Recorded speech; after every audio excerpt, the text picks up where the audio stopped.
back. Okay, today I'm just going to do another one of these videos where I put the photos for you. This time it's about the Ibiza woman. This one came about, basically what I wanted to create originally was like fresh out the sea, just put the sunglasses on, kind of a Ibiza woman, but then it kind of got blended with you know, like the Roman type sculptures and stuff like that. I sort of, old and modern seem to get mixed together. So yeah, this is, I just thought I'd share the build of this ones because you guys really seem to like these. These are the ones that seem to be getting watched mostly. So I'm going to do pretty much cover every sculpture that I've made over a period of time, so you can watch whatever you want.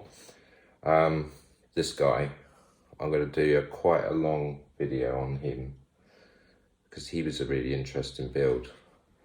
I really enjoyed doing the tiger because I love tigers anyway. So anyway, let's get back to the Ibiza woman, shall we? So basically, yeah, I as per usual, I started with the base. Quite a big one. It had to be almost life-size, this one. Again, a little bit of doubt with the oven. Would it go in? Would it not go in?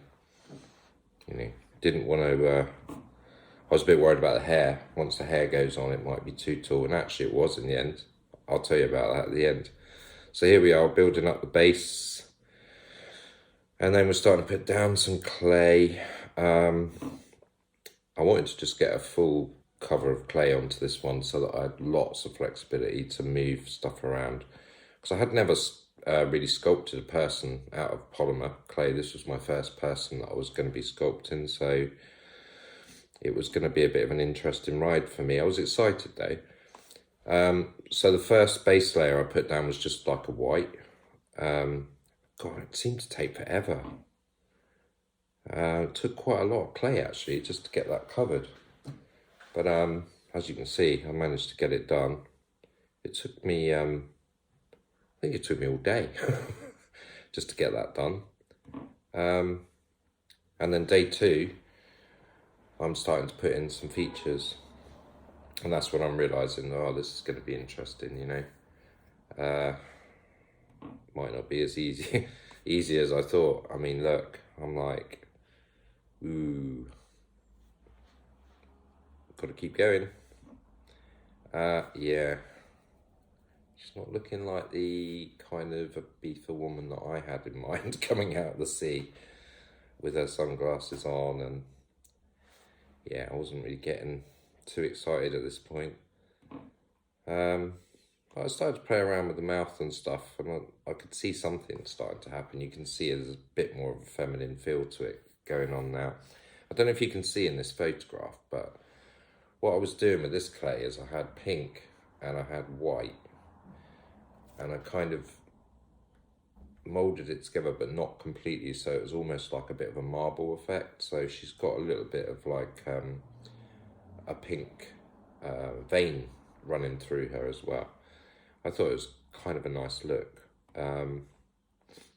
Yeah. So, as I say, my first attempt at doing a face, you know, so this was a big journey for me. Making an alien by the looks of it.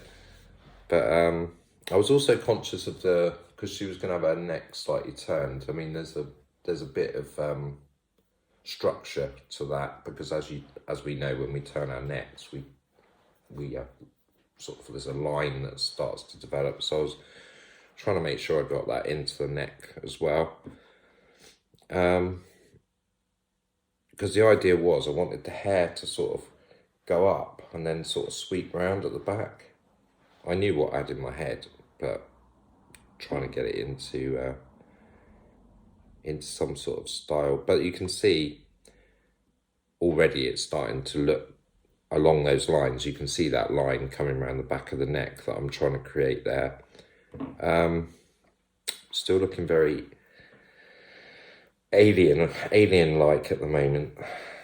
I think the eye sockets were way too big and deep, but there was parts. The bottom part was looking more feminine. Just kept playing around with it. You see, I put a bit more back in on the eyes at the sides and a little bit more on the cheeks at the front. So, and put my first ear on. So, yeah, I mean, considering it's my first attempt, I'm only on like day 3. I'm quite happy with that, to be honest, for day 3. And then, yeah, just keep on, as I do with all my sculptures, as you know by now, if you've watched like the pirate video, you know that I kind of play with the face, but also do other features. Like with this one, I was doing like the ears and stuff like that, and then coming back to the face. I tend to do that. And then this is like, just starting to look a bit more like Disney at this stage, something out of the Disney characters, you know.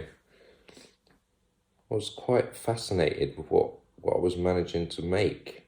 I mean, it's clearly not right at this stage, but there was something quite magical in a way about her. She seemed to be quite, is regal the right word? Just like, you know, it was quite a look, to be honest. Yeah, and then I just kept sort of playing around with different things. Oh, excuse me. Putting the hair on. And yeah, this was fun actually. Because I wasn't really sure how I wanted to do the hair. Because, you know, if it was really, really fine, I think it would lose some of its character. So early on, I decided that I wanted to almost play the clay at its own game in a way.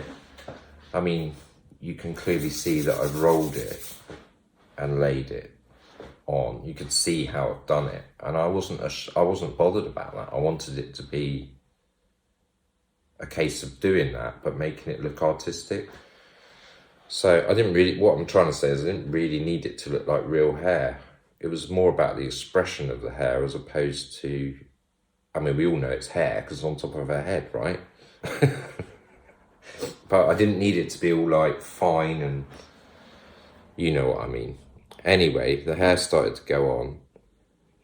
Then she started to look a bit older on this one. I look, you know, she's gone from quite a young woman profile into a more mature woman profile. So that threw me a little bit because I wasn't really sure if I could recover it, as in on age range. But the more I put the hair on, I suppose the age was there around, what, 30s, maybe? So, I never really thought about that up until doing this. How old is this woman? I reckon around 30s. Yeah, it's a really odd one because obviously this is all in my head. I'm not copying an image. I'm just making this up as I go along, but I've definitely got something going on. I'm thinking like, this is kind of cool. I was really enjoying it actually. There was no real stress or pressure, and I was quite happy with whatever the clay was wanting to do. As I've often said to you in other videos, you know, I'm a great believer the clay will do what it wants to do. But I was also mindful I wanted it to be more like a stone, look more like a, you know, the old-fashioned stone where they chip it all out. So I wasn't, even the complexion didn't need to be perfect. If she had a few little marks and dimples, it wasn't about that. It was the overall look. So yeah, I kept on putting the hair on. See, she's looking a bit younger from that angle.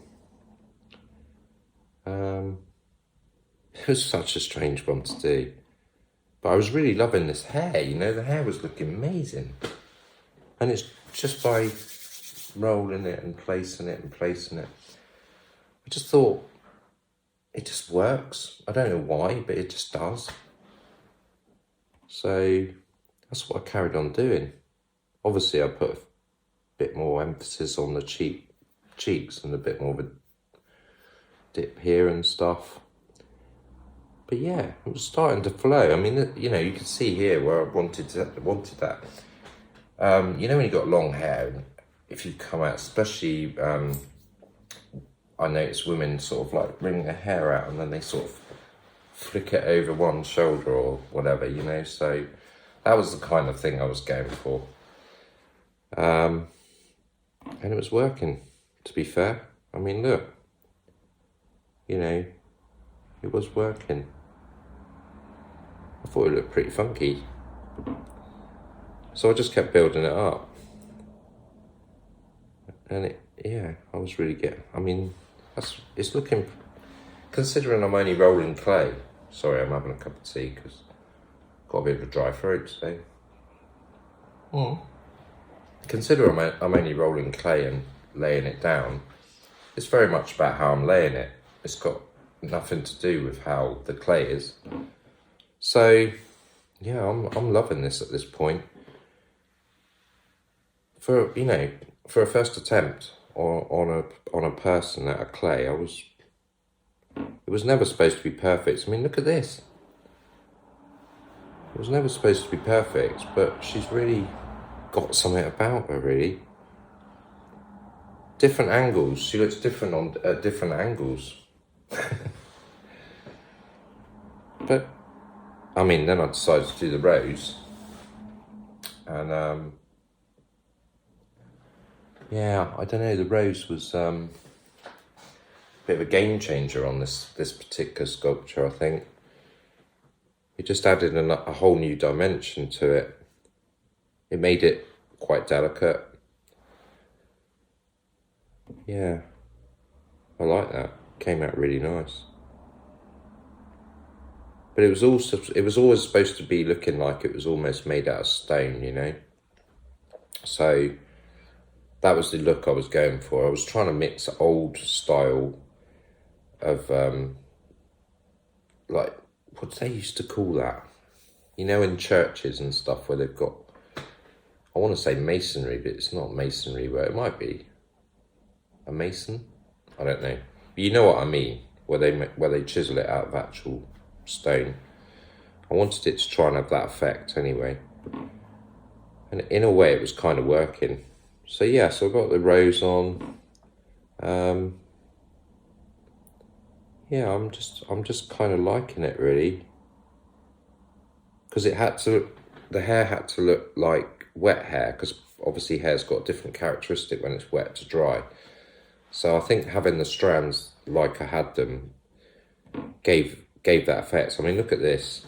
I mean, it's pretty funky. You know, you would imagine that a comb has gone through wet hair. Yeah, and then she's going to let it naturally dry in the sun. That was kind of where I was going with it. Then I had to stop. I had other things to do. I had to go to work and do other things. So I was very mindful of how light a colour this clay was. And I didn't want all the dust and stuff to get all over it while I couldn't work on it. So I just put a bag over her, which I probably should do with all my sculptures that I haven't finished, but especially Elvis. I'm talking because he's over there. I should have done that with him at the beginning. It's too late now. I can't save the dust. There's too much on him. Anyway, back to this one. Yeah, so then this is an interesting thing. I was trying to work out what to do with the eyes. And I went really mad on the eyes to start with. I put like big lashes and stuff on, which looked pretty cool. But I always knew that I was going to put shades on. I wish I'd taken some photos really of making these shades, because that was quite a mission to make a pair of sunglasses out of clay. And because I was relatively new to the clay, I wasn't sure how thin I could go. and it still had structure, because they were going to be quite heavy and they could easily just do that. Even after they'd been baked, they could still go like that.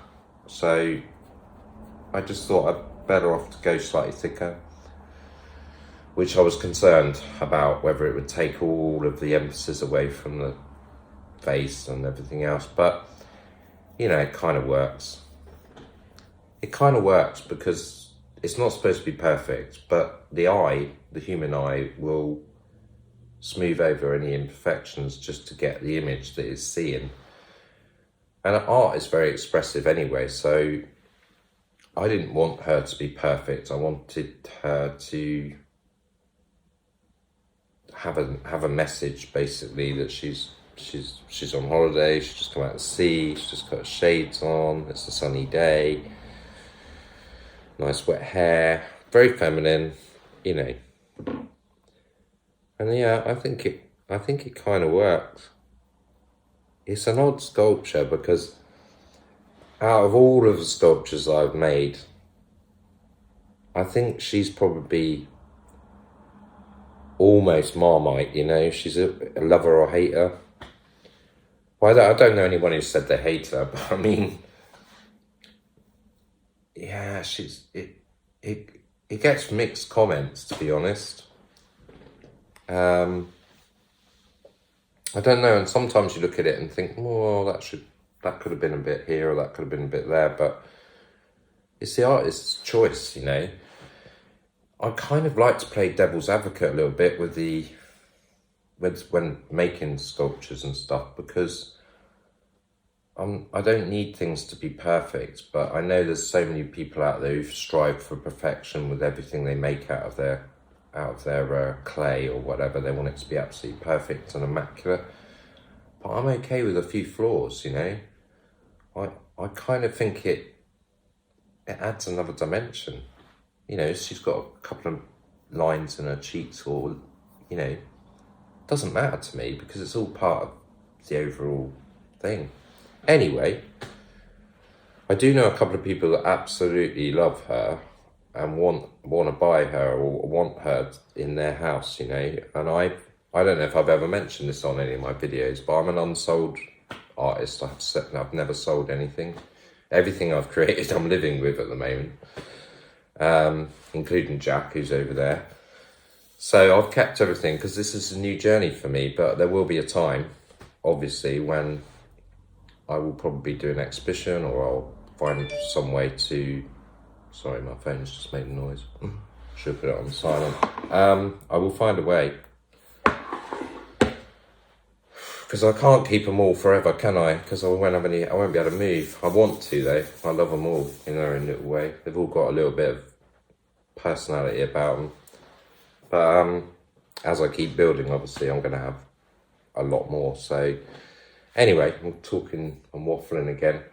But there's a few people that have said that they would quite like to own her. So yeah, so I'm now just finishing off the finer details around what happened was with the weight of the glasses, because I baked the glasses, so they were already pre-baked, and then put them onto sculpture. Now, you can imagine they were quite a weight, actually, and they were on there overnight, and I noticed that they were forcing the clay on the bridge of her nose down, so I had these kind of lines here under the glasses. So what I'm doing here is I'm trying to smooth that back up, ready for when she goes in the oven, basically.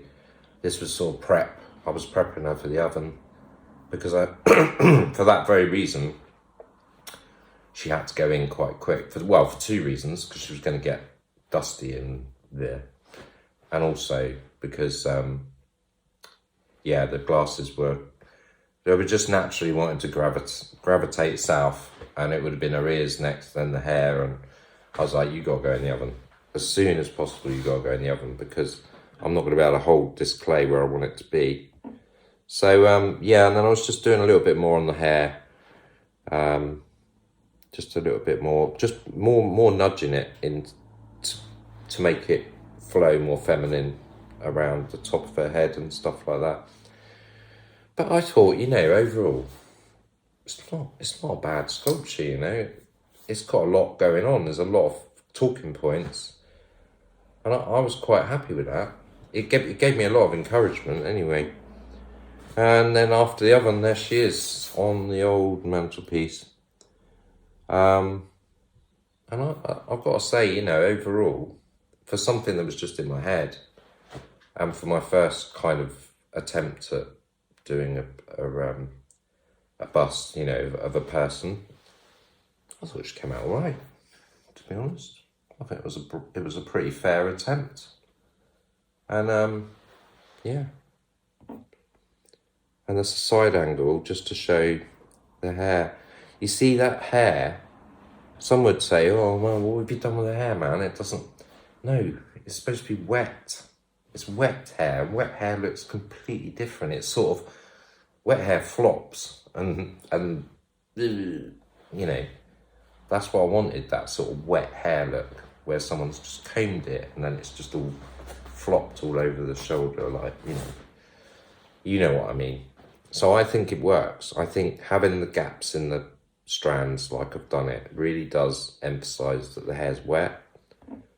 Yeah. I mean, it's quite an unusual one. Sometimes you just can't stop looking. Which is what art's supposed to do to people, right? It's thought-provoking, but it's also like, you know, obviously I made it, so I know how it's made, but some, like you guys, well, I've just shown you how I've made it, but someone looking at it for fresh would be like, oh, that's unusual, I wonder how they did that, I wonder how they got glasses, and, you know, that's what art is, right? Just fascination. So, there she is. Again, not a particularly long video today, but I just think you guys just seem to love the journey and the photos, and so I'll just keep doing all the ones that I've made. There's not many now, to be honest. I'll probably do one on Elvis before we finish him. I'll do one about Elvis so far, because that's even longer than the pirate one, honestly. But it's a journey that I went on over a long period of time. So that'll be an interesting one. But I think next up will be this guy, because there's a lot of tiger lovers in the world, including me. And I honestly think you guys could have a go at making him as well. They're such fun to make. You know, out of all my sculptures, he's quite easy to, I would say he's quite easy to make. If you just do a few things right, which I'll talk through when I do that video, but you can definitely make a tiger. They're cool to make as well. And he's really big. When I do the video, you need to subscribe, right? Subscribe to my channel and get your notifications, because this one's coming very soon. And when I do this one, I'm going to get him up close and personal, and you can see how big he is. He's a lot bigger than he looks, and it's quite impressive when you're up close, because you get the full tiger experience. It's mad, that one, but I'm really proud of that one as well. So this is the Ibiza woman, and I hope you enjoyed it, and get yourself subscribed, and we'll do the tiger next, because on my Instagram, because I've got an Instagram, Sculpting and Me, which is, I started that a long time ago. On there, he was the one, I had the most likes for him, so he's very popular, let's put it that way. So I think he'll be popular on here as well. So we got a lot coming up, so I'm just going to give you a quick rundown before I shut up, because I don't want you guys to get bored. We're going to do tiger next. Hopefully the clay still hasn't arrived for the dragon, but if it does, I'll break off and we'll do another bit of work on the dragon. Hopefully get the body in the oven and get that baked off. So I'll do that over a set period of time. So we'll do the dragon as well, and then we'll definitely do one on Elvis. because he needs to be, I'll give you a full rundown of where we've got to. And obviously I'll do one live sculpting on the snake, because I've got a snake in the kitchen, as I keep saying. Sounds great. But yeah, I've got a black mamba. I'm building a black mamba, but I haven't done any more because I'm doing these videos, and I'm going to work on the dragon. Right guys, I'm literally waffling. I hope you enjoyed it. I love you all. Subscribe and stay with me on this, because I'm going to be posting loads and loads and loads of videos over time. So, and we'll cover a lot of subjects. I'm going to shut up because I'm talking too much. Love you. See you on the next one.